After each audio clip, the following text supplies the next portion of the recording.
ज्येष्ठ शुक्ल पूर्णिमा 31 मई रविवार 2026 को मनाई जाएगी। ज्येष्ठ शुक्ल पूर्णिमा प्रारंभ 30 मई प्रातःकाल 11:57 से, पूर्णिमा तिथि समाप्त 31 मई दोपहर 2:14 तक। हिंदू पंचांग में पूर्णिमा तिथि को अत्यंत पवित्र माना जाता है। हर महीने आने वाली पूर्णिमा आध्यात्मिक ऊर्जा, चंद्र उपासना, स्नान, दान और भगवान विष्णु की आराधना के लिए मानी जाती है। वर्ष 2026 का मई महीना धार्मिक दृष्टि से बेहद खास रहने वाला है, क्योंकि इस महीने एक नहीं बल्कि दो महत्वपूर्ण पूर्णिमा तिथियां पड़ी हैं। विशाख पूर्णिमा और अधिक मास की ज्येष्ठ पूर्णिमा। दोनों ही पूर्णिमा तिथियों का अपना अलग अलग धार्मिक महत्व और आध्यात्मिक प्रभाव माना गया है। मई महीने की दूसरी पूर्णिमा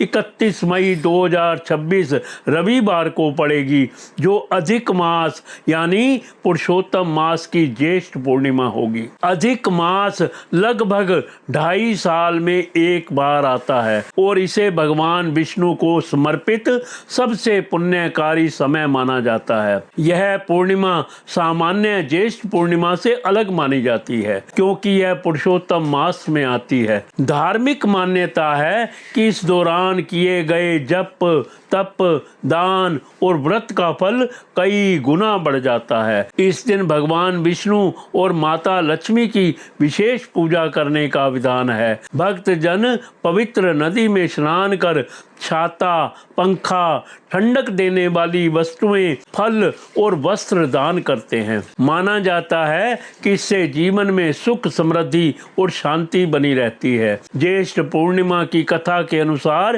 प्राचीन काल में राजा अश्वपति के घर कई सालों बाद एक पुत्री ने जन्म लिया, जिसका नाम सावित्री रखा गया। जब सावित्री बड़ी हो गई तो उनके पिता यानी राजा अश्वपति ने उनके लिए वर ढूंढना शुरू कर दिया, लेकिन उन्हें अपनी बेटी के योग्य कोई वर समझ में नहीं आया। तब सावित्री अपने पिता की परेशानी दूर करने के लिए खुद ही वर की तलाश में निकल गई। फिर एक दिन उनकी नजर सत्यवान पर पड़ी और उन्होंने सत्यवान को मन ही मन अपना वर चुन लिया। जब ये बात नारद जी को पता चली तो उन्होंने सावित्री को बताया कि सत्यवान की आयु काफी कम है, इसलिए उन्हें कोई दूसरा वर ढूंढ लेना चाहिए। लेकिन सावित्री ने किसी की नहीं सुनी और उन्होंने सत्यवान से विवाह कर लिया। अब दोनों साथ में खुशी खुशी रहने लगे। जब सत्यवान की मृत्यु का समय नजदीक आया तो उनके सिर में